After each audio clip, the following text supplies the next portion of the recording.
الحمد لله نحمده ونستعينه ونستغفره ونؤمن به ونتوكل عليه ونعوذ بالله من شرور أنفسنا ومن سيئات أعمالنا من يهده الله فلا مضل له ومن يضلله فلا هادي له ونشهد أن لا إله إلا الله وحده لا شريك له ونشهد أن سيدنا ومولانا محمدا عبده ورسوله أما بعد فأعوذ بالله من الشيطان الرجيم بسم الله الرحمن الرحيم من عمل صالحا من ذكر أو أنثى وهو مؤمن فلنحيينه حياة طيبة ولنجزينهم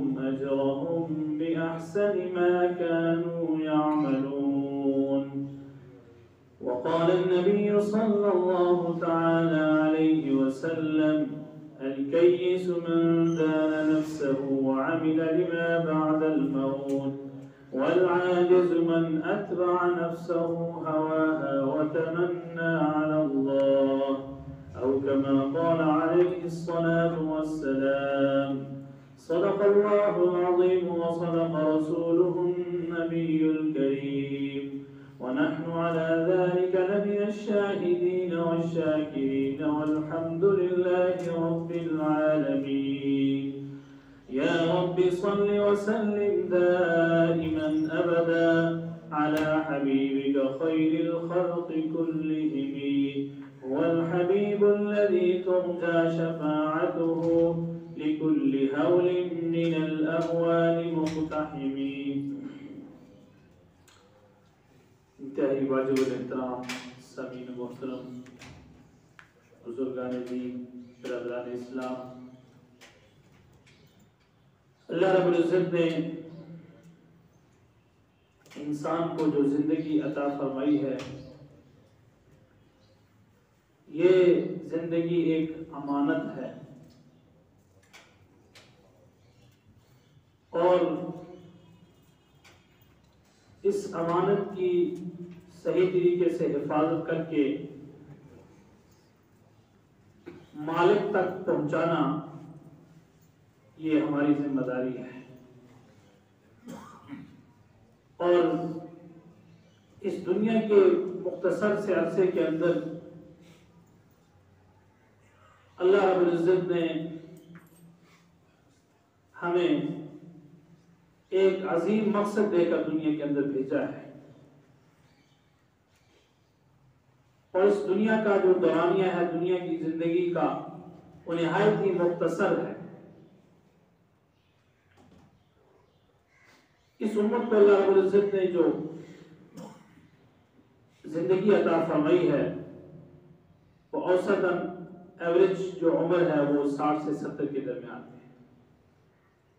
اس لیے کہ آقا صلی اللہ علیہ وسلم نے ارشاد فرمایا کہ اعمار امتی ما بین 60 الی 70، کہ میری امت کی جو عمریں ہیں وہ 60 سے 70 کے درمیان تک ہیں. تو یہ مختصر سی زندگی اللہ رب العزت نے ہمیں عطا فرمائی ہے، اور یہ زندگی گزرتی جا رہی ہے. زندگی کا 1 سال مکمل ہو گیا تو بعض ناسمجھ لوگ، نادان لوگ اس پر خوشیاں منا رہے ہوتے ہیں، اور وہ کچھ اعمال کرتے ہیں، وہ کچھ حرکات کی جاتی ہیں سال کے اختتام پر، جو ایک مسلمان کی شان کے بالکل خلاف ہے، کہ مسلمان کی شایان نہیں ہے کہ اس طرح کی حرکات اور نازیبہ سے نازیبہ تر حرکات جو اللہ رب العزت نے منع کر رکھی ہیں، اللہ کے ہاں وہ بہت بڑی نافرمانی شمار ہوتی ہے. وہ اس طرح کی حرکات سال کے اختتام پر کی جاتی ہے. حالانکہ سال کا اختتام اور نئے سال کا آغاز یہ ہمیں ایک بہت بڑا سبق دیتا ہے کہ ہماری زندگی اور زیادہ مختصر ہو رہی ہے، کم ہو رہی ہے، ہم موت کے قریب جا رہے ہیں، 1 سال اور کم ہو گیا، دیوار حیات سے 1 اینچ گر گئی ہے، کم ہو گئی ہے۔ تو یہ سوچنے کی بات ہے، فکر کرنے کی بات ہے کہ ہم اپنا سفر اپنی منزل کی طرف رواں دواں ہیں اور منزل کے قریب ہوتے جا رہے ہیں۔ تو ایک عقل مند انسان، ایک صحیح سوچ والا، صحیح سمجھ والا جو انسان ہے، جو مسلمان ہے، وہ فکر مند ہوتا ہے کہ میں نے زندگی کو اتنا عرصہ گزار دیا ہے۔ وہ اپنے نفس کا محاسبہ کرتا ہے کہ میں نے گزشتہ زندگی کیسی گزاری، کتنی غفلت میں گزاری ہے، اور میرا زندگی کا کتنا عرصہ واقعی اللہ ہی کو معلوم ہے۔ تو اب میں اپنی جو بقیہ زندگی ہے وہ اللہ کی فرما برداری کرتے ہوئے گزاروں۔ یہ صحیح مسلمان کی اور صحیح انسان کی پہچان ہے۔ اس لیے آقا صلی اللہ علیہ وسلم نے ہمیں سمجھایا ہے کہ عقل مند انسان کون ہے؟ الکیس من دان نفسہ وعمل لما بعد الموت والعاجز من اتبع نفسہ ہواہا وتمنى علی اللہ۔ عقل مند انسان وہ ہے جو اپنے نفس کا محاسبہ کرے، اپنے نفس کو جانچے، اپنے گریبان کے اندر جھانک کر دیکھے۔ یہ عقل مند انسان کی نشانی ہے۔ یہ انسان عقل مند نہیں ہے کہ جو دوسروں کا محاسبہ کرے، دوسروں کی فکر میں لگا رہے، دوسروں کی غلطیاں شمار کرنے میں، دوسروں کے عیوب پر نظر رکھے۔ نہیں، وہ عقل مند انسان نہیں ہے۔ عقل مند انسان وہ ہے جو اپنے نفس کا محاسبہ کرے، اپنے گریبان کے اندر جھانک کر دیکھے کہ مجھے اللہ نے زندگی عطا فرمائی، میں نے زندگی کے اندر کتنا اللہ کو راضی کرنے کے کام کیے ہیں، اللہ کے حبیب صلی اللہ علیہ وسلم کی کتنی اطاعت کی ہے۔ اگر وہ سمجھتا ہے کہ میں نے اللہ کی فرما برداری میں زندگی گزاری ہے، اطاعت میں زندگی گزاری ہے، تو اس پر اور زیادہ اللہ کا شکر ادا کرنا چاہیے اور زیادہ ترقی کی طرف گامزن ہونا چاہیے۔ اور اگر یہ انسان سمجھتا ہے کہ میں نے غلطیاں کی ہیں، کوتاہیاں کی ہیں، غفلت میں زندگی گزاری ہے، تو اس پر ندامت کی ضرورت ہے، ندامت کے آنسو بہانے کی ضرورت ہے، اللہ کے ہاں گڑگڑانے کی ضرورت ہے، معافی کی ضرورت ہے کہ اللہ گزشتہ زندگی بڑی غفلت میں گزاری، تیری نافرمانی کے اندر گزاری ہے، اب آئندہ کے لیے میں پکا عزم کرتا ہوں، ارادہ کرتا ہوں کہ جو زندگی میری باقی ہے وہ تیری فرمانبرداری کرتے ہوئے زندگی گزاروں گا، تیرے احکامات کے مطابق چل کر میں زندگی گزاروں گا، تاکہ میرا اختتام، میرا زندگی کا جو خاتمہ ہے وہ خوبصورت خاتمہ ہو۔ یہ صحیح انسان، عقل مند انسان کی نشانی ہے۔ مندانہ نفسا، نفس کا محاسبہ کرتا ہے۔ جس طریقے سے ہر روز ہم اپنے بزنس، اپنی تجارت کرتے ہیں اور ہر روز کا حساب بھی کرتے ہیں، صبح شام، ایک وہ تجارت ہے، اور یہ بھی ایک زندگی کی ایک تجارت ہے جس کا اللہ رب العزت نے قرآن مجید میں ارشاد فرمایا، هل ادلکم علی تجارۃ تنجیکم من عذاب علیم، میں تمہیں ایسی تجارت کے بارے میں نہ بتاؤں جو تمہیں دردناک عذاب سے بچا لے۔ اللہ کے عذاب سے بچانے والی تجارت کون سی ہے؟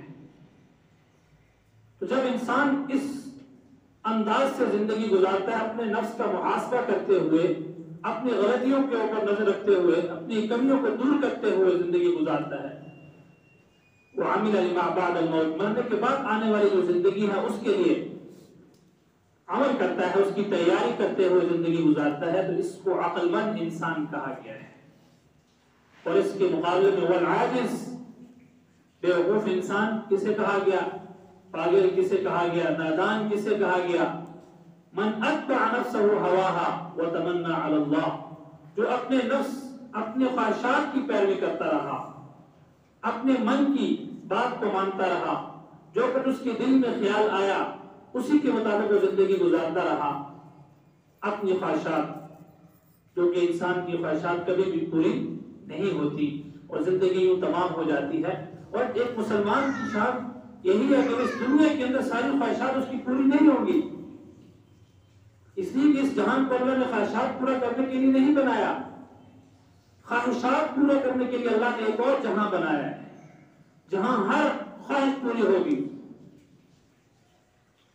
تو پھر اس دنیا میں انسان اپنی ناجائز قسم کی خواہشات کو پورا کرنے کی فکر میں لگے اور اپنی اصل جو منزل ہے، جو مستقبل ہے، اس کو بھول جائے تو وہ نادان انسان ہے، اسے بیوقوف کہا گیا، نادان ناسمجھ انسان کہا گیا۔ وَتَمَنَّا عَلَى اللَّهِ، اور اللہ پر بھروسہ بھی کرتا رہے کہ اللہ معاف کر دیں گے اور زندگی بھی غفلت میں گزارتا چلا جائے۔ تو یہ انسان نادان ہے، یہ انسان غافل ہے، یہ انسان حماقت میں زندگی گزار رہا ہے۔ اور آج کل کے معاشرے کے اندر جب ہم ذرا غور کریں تو معاشرے کے اندر معاشرے کی سوچ اس طرح کی بن چکی ہے کہ معاشرے کے اندر اس انسان کو عقل مند سمجھا جاتا ہے، ہوشیار چالاک جسے ہم کہتے ہیں، جو بہت زیادہ لوگوں کو چکر دے دے، بہت زیادہ دنیا کی دولت اکٹھی کر لے، بہت زیادہ مال و اسباب اکٹھا کر لے، اس کو عقل مند اور چالاک انسان کہا جاتا ہے۔ حالانکہ یہ تو عقل مندی اور دانائی نہیں ہے کہ دوسروں کو دھوکہ دے کر فراڈ کر کے انسان اپنے پاس بہت سارا مال، بہت سارا پیسہ، بہت ساری چیزیں اکٹھی کر لے اور وہ عقل مند انسان کہا جائے تو ہرگز ایسا نہیں، وہ عقل مند انسان نہیں ہے۔ تو عقل مند انسان وہی ہے جو آنے والی جو زندگی ہے، جو ہمارا مستقبل ہے، اس مستقبل کو بنانے کی فکر میں رہتا ہے۔ ہر انسان یہ چاہتا ہے کہ میرا مستقبل خوشحال ہو جائے، مستقبل کی زندگی بہترین ہو جائے۔ تو ہم سب کا جو مستقبل ہے وہ آخرت ہے، ہم سب کا مستقبل کیا ہے؟ آخرت کی زندگی ہے۔ تو جو انسان اس مستقبل کو بنانے کی فکر میں لگا رہتا ہے تو اللہ رب العزت اس کا یہ جو حال ہے، جو دنیا کی زندگی ہے، اس کو بھی بہترین کر دیتے ہیں۔ وہ فیوچر کی پلاننگ میں لگا رہتا ہے، مستقبل کی پلاننگ کرتا ہے۔ ہم اپنا مستقبل مرنے سے پہلے تک سمجھتے ہیں یہ مستقبل ہے، جو آنے والی زندگی کے ایام ہے۔ اصل جو ہمارا مستقبل ہے وہ مرنے کے بعد شروع ہوتا ہے، وہ اصل مستقبل ہے، کیونکہ مستقبل وہ ہے جو ختم نہ ہونے والا ہے، طویل ہے، اس کو اختتام نہیں ہونا، یہ تو ختم ہو جانے والی زندگی ہے۔ وہ مستقبل ایسا جو کبھی ختم نہیں ہوگا، وہ فیوچر ایسا جو کبھی ختم نہیں ہوگا۔ تو اس مستقبل کو بنانے کی فکر کرنا یہ عقل مند انسان کی نشانی ہے، اور اسی کے لیے اللہ رب العزت نے ہمیں دنیا کے اندر بھیجا ہے کہ اس مستقبل کی زندگی کی تیاری کر کے یہ انسان آئے، اور اس کی تیاری کی وجہ سے اللہ رب العزت اس کی دنیا کی زندگی کو بھی خوشحال کر دیتے ہیں، دنیا کی زندگی کو بھی پر رونق فرما دیتے ہیں، اور اس کی دنیا کی زندگی بھی بڑی اطمینان سے گزرتی ہے، خوشحالی کے ساتھ اس کی دنیا کی زندگی گزرتی ہے۔ دنیا کی زندگی کے اندر پریشانیاں نہیں آتی، تو اللہ رب العزت دنیا کی زندگی سے پریشانیاں نکال دیتے ہیں، خوشحالیاں اس کی زندگی کے اندر لے آتے ہیں۔ تو اس مستقبل کی فکر کہ ہم میں سے ہر شخص کی ذمہ داری ہے، ہر شخص کی ضرورت ہے کہ ہم اپنے مستقبل کو اتنا سنوار لیں، اتنا خوبصورت کر لیں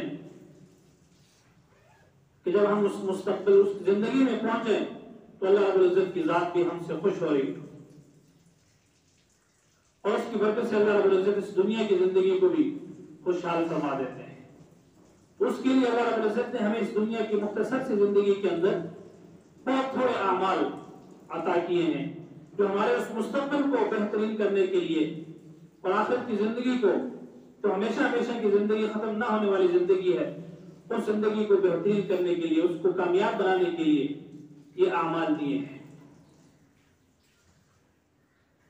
کیا انسان اللہ کی نافرمانی کو چھوڑ دے، گناہوں کی زندگی کو چھوڑے اور اللہ کی اطاعت والی زندگی کے اندر آ جائے،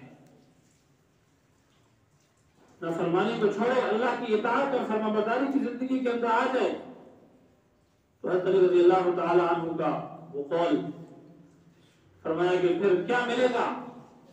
اطاعت اور فرمانبرداری کی زندگی گزارتے ہوئے، نافرمانی سے نکلتے ہوئے، پھر انسان کو دنیا کی زندگی کے اندر اللہ کیا انعامات عطا کرتے ہیں۔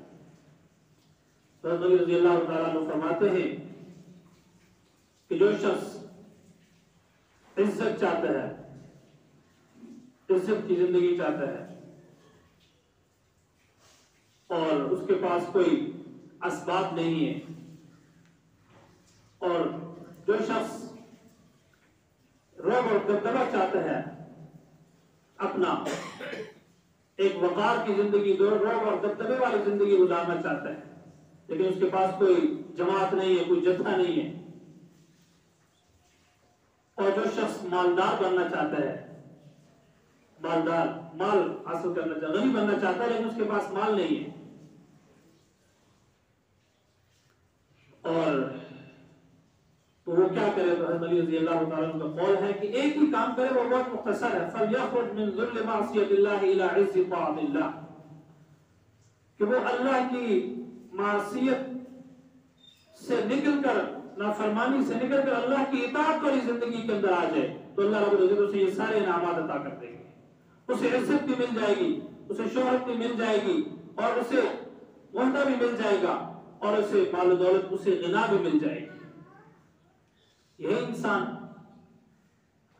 اپنی زندگی میں ان سب چیزوں کو حاصل کرنے میں لگا رہتا ہے، اس کی فکر میں لگا رہتا ہے، اور انسان اپنی دنیا کی زندگی کے اندر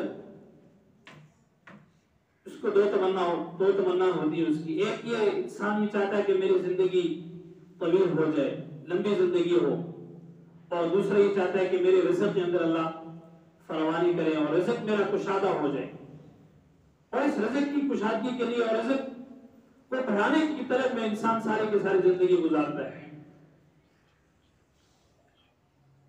تو یہ دو چیزیں ہیں، لیکن حدیث میں اللہ کے نبی صلی اللہ علیہ وسلم نے ہمیں بہت ایک چھوٹا سا مختصر سا عمل بتایا ہے کہ وہی انسان یہ کام کر لے تو اللہ رب العزت اس کے رزق کے اندر فراوانی کر دیتے ہیں، اور اس کی عمر میں بھی برکت عطا فرما دیتے ہیں۔ تو اللہ کے نبی صلی اللہ علیہ وسلم کا ارشاد ہے، من احب ان يبسط له في رزقه وينسأ له في اثره فليصل رحمه۔ بہت ہی آسان عمل بتایا، جو شخص یہ چاہتا ہے کہ اس کی عمر میں برکت ہو، اضافہ ہو، اور اس کے رزق کے اندر اضافہ ہو، تو ہر شخص کی ظاہر ہے کہ یہ تمنا ہوتی ہے، ہر شخص اسی کی فکر میں لگا رہتا ہے۔ تو اللہ کے حبیب صلی اللہ علیہ وسلم نے ایک چھوٹا سا عمل فرمایا فَلْيَصِلْ رَحِمَهُ، اسے چاہیے کہ وہ صلہ رحمی کر لے، صلہ رحمی والا عمل اپنائے، تو اللہ رب العزت اس کو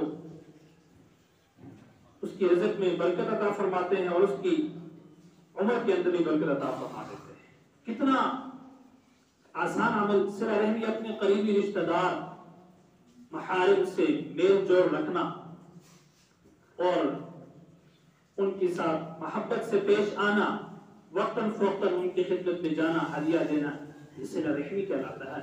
اور یہ اتنا بڑا عمل ہے کہ اللہ اس کی برکت سے عمر میں اضافہ فرماتے ہیں، اور اس کے رزق کے اندر بھی برکت عطا فرماتے ہیں۔ اور اس کے مقابلے میں دوسرے کسی انسان سے ناراضگی اختیار کرنا، اپنے ذاتی معاملات کی بنا پر، ذاتی عداوت کی وجہ سے اس کو چھوڑ دینا۔ ایک حدیث میں آتا ہے کہ کسی مسلمان بھائی سے، کسی بھی مسلمان سے ناراض ہو جانا اپنے ذاتی معاملات کی بنا پر ایسا ہے جیسا کہ اس نے اس کو قتل کر لیا، حدیث کے الفاظ، اور وہ کسف کی دم ہی کسی مسلمان کو چھوڑ دینا اور اس سے ناراض ہو جانا اپنی دنیا کی وجہ سے، اللہ کے حبیب صلی اللہ علیہ وسلم فرماتے ہیں کہ اس خون بہانے کی طرح ہے، اتنا سخت جرم۔ کیوں؟ نفرتیں اور عداوتیں ہمارا دین نہیں سکھاتا، ہمارا دین محبت سکھاتا ہے، ایک دوسرے کے ساتھ محبت سے پیش آنا سکھاتا ہے، محبت۔ اور جو کسی مسلمان بھائی سے ناراضگی اختیار کرتے ہیں اور 3 دن تک حدیث میں آتا ہے چھوڑ دے، لا يحل لمسلم ان يهجر اخاه فوق 3 فمن هجر اخاه فوق 3 فمات دخل النار۔ کسی مسلمان کے لیے حلال نہیں ہے کہ اپنے بھائی کو 3 دن سے زیادہ اس کے ساتھ قطع تعلقی کر لے اور اس سے بول چال ترک کر دے۔ فرمایا کہ جو ایسا کرے گا، جس نے اپنے بھائی کو 3 دن سے زیادہ اس کے ساتھ ناراضگی رکھی اور اس سے قطع تعلقی رکھی، خدا نہ خاصہ اس حالت میں مر گیا دخل النار، سیدھے جہنم میں جائے گا۔ یہ سخت وعید اللہ کے حبیب صلی اللہ علیہ وسلم نے اس پر ارشاد فرمائی ہے، اور آج ہم معاشرے کے اندر معمولی باتوں سے اپنے قریبی رشتہ داروں سے ناراضگی کئی سالوں تک چلی جاتی ہے، اور ایک دوسرے سے بات کرنا گوارا نہیں کرتے، حالانکہ یہ کیسے عمل ہیں کہ جس کی وجہ سے ہماری زندگی کے اوپر اس کی وجہ سے کتنے اثرات مرتب ہو رہے ہیں۔ تو اتنا آسان عمل اللہ کے حبیب صلی اللہ علیہ وسلم نے ہمیں فرمایا ہے جو ہماری زندگی میں برکت کرے اور رزق کے اندر اضافہ کرے۔ یہ چھوٹے چھوٹے اعمال ہیں جو کرنے کے لیے دیے ہیں، جس کی وجہ سے ہماری زندگی خوشحال ہوتی ہے۔ تو ساری کی ساری ناراضگیاں ہم چھوڑ دیں، ختم کر دیں۔ دل کے اندر کسی مسلمان کے بارے میں بغض اور کینہ مت رکھیں۔ بغض اور کینہ انتہائی خطرناک ہے، اور جو مسلمان اپنے دل کو صاف رکھتا ہے، ہر مسلمان کے بارے میں صاف شفاف رکھتا ہے، کسی کے بارے میں اس کے دل کے اندر کوئی کینہ، کوئی بغض، کسی چیز نہیں ہوتی، تو سنیے اللہ کے حبیب صلی اللہ علیہ وسلم نے اس پر جنت کی بشارت عطا فرمائی۔ ایک صحابی رضی اللہ تعالیٰ عنہ اللہ کے حبیب صلی اللہ علیہ وسلم کے پاس آئے، مسجد نبوی میں آئے، تو آپ صلی اللہ علیہ وسلم صحابہ کے ساتھ تشریف فرما تھے۔ وہ آئے، وضو کر کے 2 رکعت پڑھی اور پھر چلے گئے۔ تو آپ صلی اللہ علیہ وسلم نے فرمایا اگر دنیا میں کسی نے جنتی دیکھنا ہو تو اس شخص کو دیکھ لیں۔ اس صحابی کے بارے میں فرمایا، تو چنانچہ وہ چلے گئے گھر۔ تو صحابہ کے بارے میں توقع ہوتی تھی کہ اللہ کے حبیب صلی اللہ علیہ وسلم نے ان کو جنت کی بشارت دی، آخر یہ کون سا ایسا عمل کرتے ہیں تاکہ ہم بھی ایسا عمل کریں۔ صحابہ میں تو یہ توقع ہوا کرتی، یہ جذبہ ہوا کرتا تھا۔ اسی لیے اللہ رب العزت نے ان کی شان قیامت تک کے لیے بیان کر دی۔ قرآن مجید کی 750 آیات میں اپنے حبیب صلی اللہ علیہ وسلم کے پیارے ساتھیوں کی شان بیان کر دی اور ان کی فضیلت کو بیان کر دیا ان کے اعمال کی وجہ سے۔ تو صحابی ان کے پیچھے ان کے گھر چلے گئے تاکہ میں جا کر دیکھوں کہ یہ کون سا ایسا عمل کرتے ہیں کہ جس کی وجہ سے اللہ کے حبیب صلی اللہ علیہ وسلم نے ان کو دنیا میں جنت کی بشارت دی ہے۔ تو چنانچہ ان کے گھر گئے اور ان کے پاس رہے 2-3 دن۔ تو جب واپس آنے لگے تو انہوں نے دیکھا ان کے 3 دن کے اندر کوئی ایسا خاص عمل نہیں، فرائض، واجبات، سنت موقعہ کی پابندی، باقی زیادہ نوافل کا اہتمام نہیں، زیادہ تہجد، زیادہ تسبیحات کا کوئی اہتمام نہیں تھا۔ انہوں نے ذہن میں رکھا ہوگا، سمجھا ہوگا شاید یہ زیادہ نوافل پڑھتے ہیں، زیادہ تہجد پڑھتے ہیں، زیادہ ذکر و اذکار، تسبیحات، اس کی وجہ سے اللہ کے حبیب صلی اللہ علیہ وسلم نے ان کو جنت کی بشارت دی۔ تو جب وہ جانے لگے تو انہوں نے پوچھا آپ کسی کام سے آئے ہوں گے؟ تو کہا کہ میں یہ کام مقصد تھا، اس مقصد کے لیے آیا تھا کہ تاکہ میں دیکھوں آپ کون سا عمل کرتے ہیں۔